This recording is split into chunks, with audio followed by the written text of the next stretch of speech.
Hello dear all, welcome to Sandhya Education Academy. I am Santosh Wag. In this video, we will see basic concept of graph, different types of graphs and the different terms used while plotting the graph in a very simple language. So, let's start our video. Dear students, in this video, we will see the introduction to graphs, the basic information of this chapter. And during the video, I will clear all the concepts about the graph. So what will be the points which we are going to discuss in this video? Let's see. So these are the points about this video.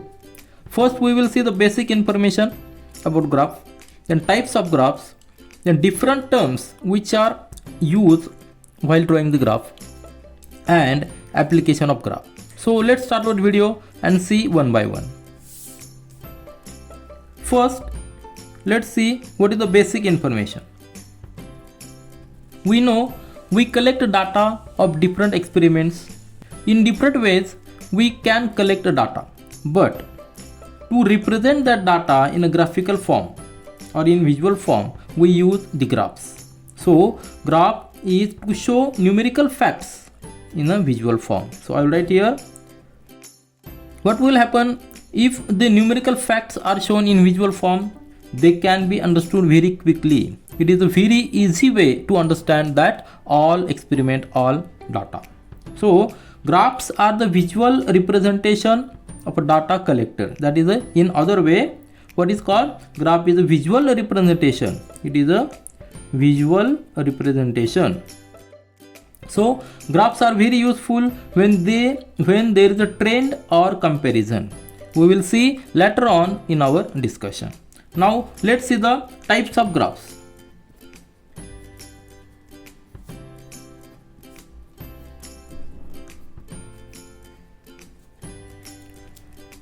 So in types of graph, we will first see a bar graph.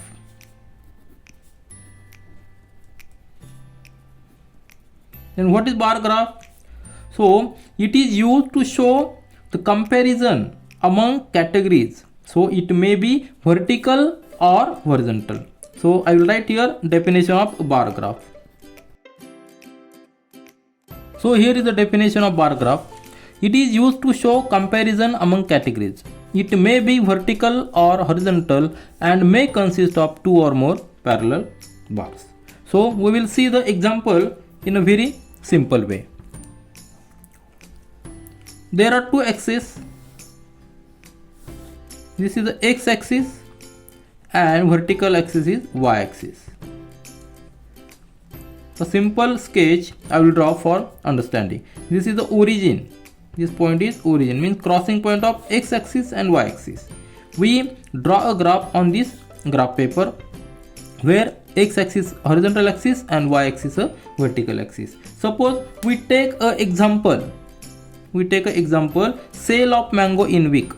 Simple example, sale of mango in week. We know there are 7 days in week. So we will plot these 7, we will mark these 7 days in a horizontal axis. So let it be Monday, Tuesday, Wednesday, Thursday, Friday, Saturday and Sunday. M for Monday, T, then W, again T for Thursday, Friday, S for Saturday and S for Sunday. So these are the weeks. And if we collect a data, simple data is collected in numerical form, isn't it? This is the sale of mango. See here, there are weeks: Monday, Tuesday, Wednesday, Thursday, Friday, Saturday and Sunday, isn't it? Monday, Tuesday, Wednesday, Thursday, Friday, Saturday and Sunday. And in first column, in first row, these are the weekdays, isn't it? Weekdays. And here is sale of mango. What is the sale of mango? Let it be sale in dozen or in kg. Sale in kg. On Monday, if the data is collected and if it is as it is, If this is the data, then we mark days on x-axis and on vertical axis sale in kg, isn't it? So here are the weekdays, and here is a sale in kg. So how the sale is marked? Let it be 0, then here 5, then 10 kg, then 15 kg, then 20 kg, then 25 kg, isn't it? 5, 10, 15, 20, 25, and this 30. Then we plot these readings in a graphical way. Means on Monday, just go vertical up to the sale. What is sale? Sale is 15 kg. So go vertically up to this point. If we mark a bar here, this is a bar for Monday sale, isn't it? Then for Tuesday, sale is 20 kg. On Tuesday, go vertically up to 20. This is a horizontal line 20. So go here up to 20, make a bar on this. This is the way how to plot a graph, bar graph. This is a very simple way. I am just plotting. Then for Wednesday, 10 kg. So go here up to 10, mark a bar here. You will get a bar here. Then for Thursday again 10 kg. So similar bar. Thus we can represent this all data in a graphical form with the help of this bar graph. Now you can see very easily we can conclude on Friday and Saturday there is a maximum sale, isn't it? On Wednesday, Thursday there is minimum sale. So this is the use of this bar graph. So bar graph is nothing but it is a comparison between categories, isn't it? Now we are plotting vertically. It may go horizontal also. In this way also we can plot a graph. And one more statement is there. It may consist of 2 or more parallel bars. Here only sale of mango is given, isn't it? It is for mango sale. So this bar graph is representing mango sale. If we have another fruit, then we can also draw a bar graph on the same paper and we can compare also. So this is a very beauty use of this bar graph. Let's see one more fruit, that orange. If we have a 2 bars, then we must differentiate between 2 bars so that we can differentiate and very easily clear. So let one more fruit is orange. Now we have considered for this mango, isn't it? If the sale for orange, let it be the sale for orange, and let we collect the data for orange fruit, and it may be this is the sale for orange. Second row is for orange. Then we can plot also graph for orange on the same paper. On Monday, sale for orange is 10. So how it is orange. On Monday, sale for orange is 10 kg. So make a graph on the left side of this bar graph of mango. On Monday, there is sale of 10 kg. So this is the bar graph for orange. On Tuesday, sale is 25. So go up to 25. So in this way, we can plot a second bar graph also on the same paper. So in this way, we have plotted 2 bars. For shaded bar is for mango and empty bar is for orange. Now we can compare. See here. On Wednesday, sale is same for mango and orange. Also, there is much more difference on Friday and Thursday between 2 fruits. Also, we can compare for on Thursday there is maximum sale on Thursday. on Tuesday there is maximum sale for orange. In this way we can use a bar graph to compare between two quantities, two categories. Now let's see the second type of graph. Now see the second type of graph, a pie graph, or it is also called as a circle graph. What is use of this? It is used to compare the parts of a whole, and here circle is a whole, means I will write here. What is the meaning of this? It is used to compare parts of whole, and here circle represents whole. So let's understand with the help of example. So expenditure of salary of any person. Example, we are taking expenditure of salary, say Akash. Akash is a person, and we are going to represent his expenditure of salary. Suppose its salary is salary of rupees 50,000 per month. Now let's see his expenditure as below. House expenses 40%, children education 10%, medical 5%, other 15%, and saving 30%.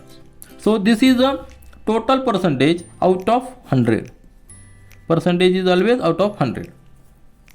Now we will represent this data. This is the numerical data. But if we use a pie chart, it becomes very easy to understand. So what is a pie chart? Pie chart is a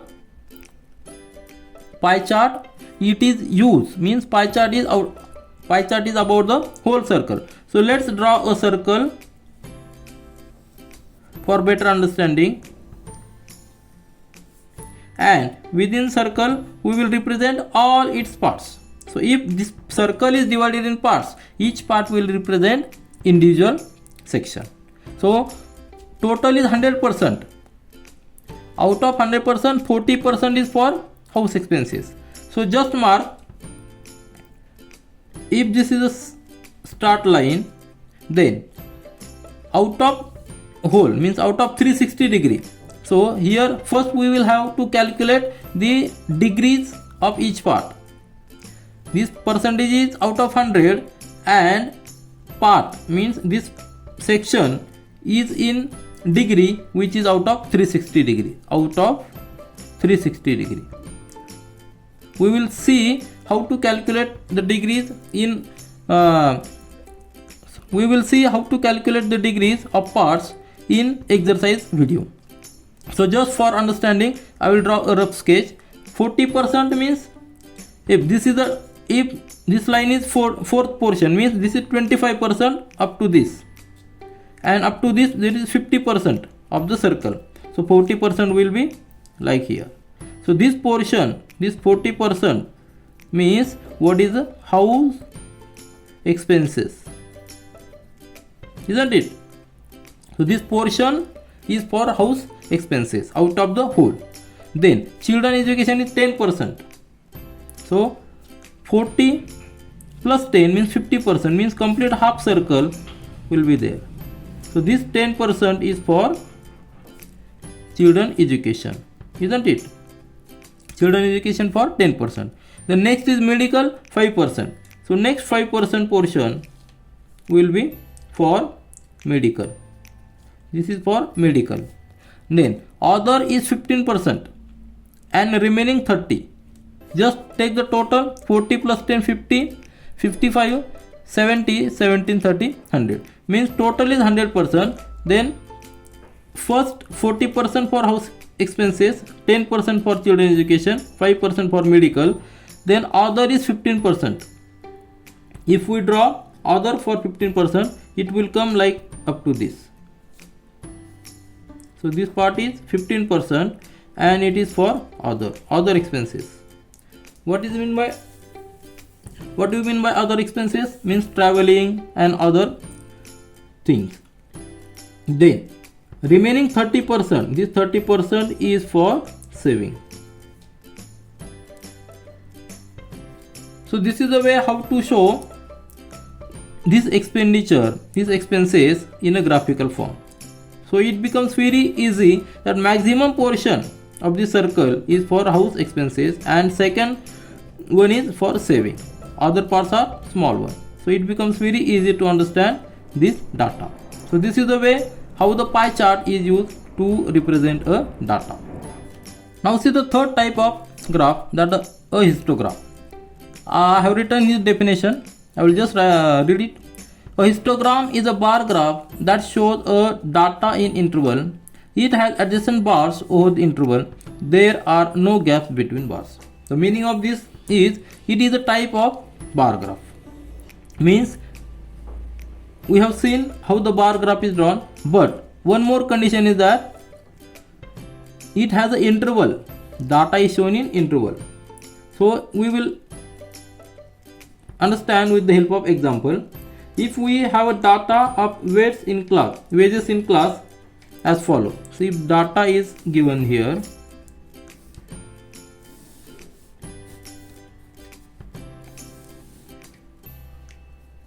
wage in kg and number of students.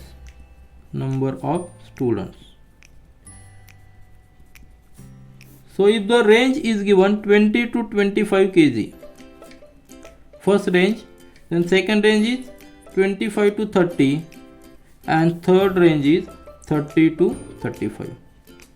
In this range, in this interval, there are 7 students.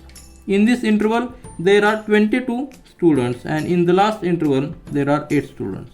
So if this is the data, then we can use a histogram here because range is given and there is no gap between. See here, from 20 to 35 continuous is there, only the intervals are given. So we can use a bar graph like a histogram to represent this data.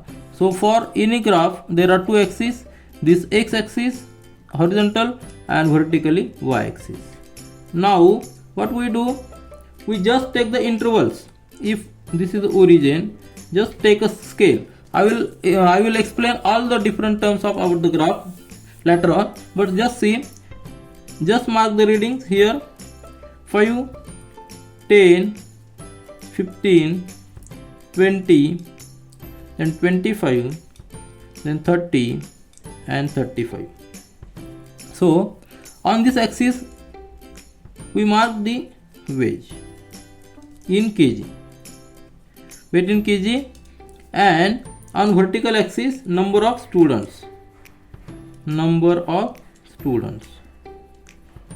Let the scale be as this: 5, 10, 15, 20 and 24. This is the rough, just for understanding. Now in the range of 20 to 25 means this range 20 to 25. In this range there are 7 students. So draw a bar graph of 7. See, this will be the reading. This will be the bar for this range, isn't it? Now next range is 25 to 30. Means there is no gap between range. So 25 to 30 there are 22 students. So 20 is here, 22 will be here, and this is a bar for this next range. Again next range is 30 to 35. 30 to 35 there are 8 students. So only 8 students means 10 here is and here is 8.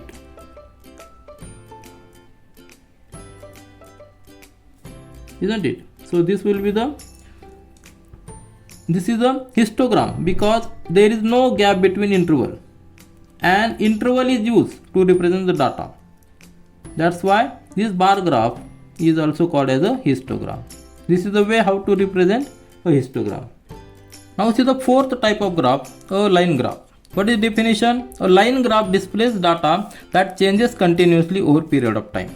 Now let's understand with the help of example.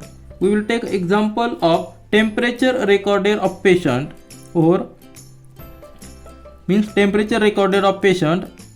If this is the data for temperature of patient and here is time in first row and temperature in degree Celsius, then at 7 am, then 10 am, then 2 p.m. and then 5 p.m. So this is the timing at which temperature is recorded, and temperature recorded is 37 degree, 40 degree, 38 degree and 35 degree. So if this is the data and it is varies, there is no relation between these two, between two entries. It may be different at different time. So if this is data, we can use a graph, line graph. Means as usual there are two axes for any graph. This x-axis horizontal and vertically y-axis. Now where to put the graph, line graph is, means again this is the origin. Just mark the entries here on x-axis. On x-axis we will mark time. So just mark the time on x-axis and temperature on vertical axis. Here we can use this data to plot a graph. Now how to plot? At 7 am reading is given 37. So see here there is a jag line, means there are readings between 0 to 7, but we have not shown here. On vertical axis also there is jag line, means from 0 to 30 there are readings which we have not shown here. Now just consider first reading 7 am. On 7 am temperature is recorded 37. So just go here and mark point, this 35, 36, 37. Mark point here. Only mark point here. Then on the next, on 10 am temperature recorded is 40. So go vertically up to this 40. On 2 pm, this 2 pm temperature is 38. So go vertically up to 38. This is 38.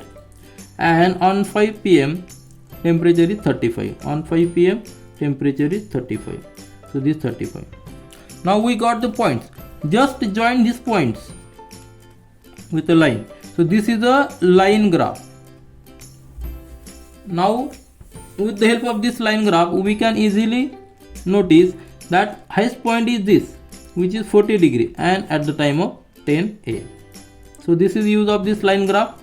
And if this line graph is straight one, if the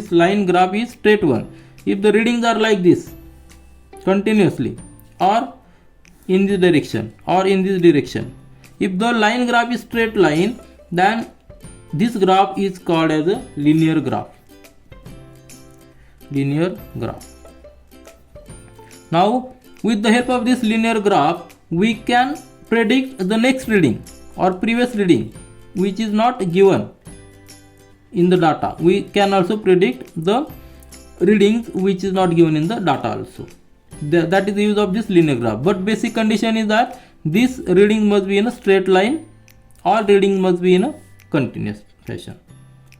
So if the readings are not continuous, then it is called as a line graph. Now here we will discuss the different terms which are related to the graph. We know for any graph there are two axes. Horizontal axis is called as a x-axis and vertical axis is called as a y-axis. Here to plot a graph, this horizontal is x-axis, means horizontal line is x-axis and vertical line is y-axis. Now here to plot the readings we must know the units. What is the unit? On graph paper you can see there are grids. These lines are there, straight lines are there. Between 2 points it is called as a 1 unit. Between two lines it is called as a 1 unit. And with the help of the data, and available units, we take a scale. For example, for 2 units 1 kg, for 1 unit 10 kg, like that. But this scale depends on the data which is given for us. So scale is very important. Next term is coordinates of points. Coordinates of points. What is the meaning of this? For any point there are two coordinates, x coordinate and y coordinate. Suppose if these are the readings 1, 2, 3, 4, 5 and vertical axis again 1, 2, 3, 4, 5. If these are the readings And if we have to plot a point whose coordinates are 3, 2, 3 on x-axis and 2 on vertical axis. So for this point, coordinates are 3, 2. Meaning is first coordinate is for x-axis and second coordinate is for y-axis. That is the meaning of this coordinate of point. Without any coordinates, we cannot plot point on a graph paper. Now see the next term, variables. Variables are two types. First is independent variable and second is dependent variable. What is the meaning of independent? Independent variable we always put on x-axis, on this axis, and dependent variable we put on y-axis. Meaning of this independent variable, if we can vary this independent because we can add any entry of independent variable, but dependent variable is dependent on the independent variable. Example we can take, as in the previous example, temperature recorded of patient every hour or each after every interval of time. Means at 7 am, 9 am, 10 am, readings are dependent on the time at which taken. We can add one more entry, but reading will be dependent on that time also, isn't it? So this dependent variable we put on y-axis and independent variable on x-axis. So these are the different terms which are related to the graph. Now what is the application of graph? We know in our day-to-day life we come to across the electricity bill. It is one of the type of this graph. As number of units increases, number of units, electricity bill also increases, and we can judge, we can guess with the help of this graph or with the help of graph. So here, by using the graph we can adjust. Suppose this is the graph and graph trends like this. If this is the linear graph, then we can easily understand what will be the next reading. If as x-axis increases, y-axis also increases. Means reading on x-axis as increases, reading on y-axis also increases. So this is the use of this graph. We can find the next or previous reading. We can judge the next or previous reading with the help of this graph. This is all for this video. We will meet again in our next video. Do learn, do enjoy. Thank you.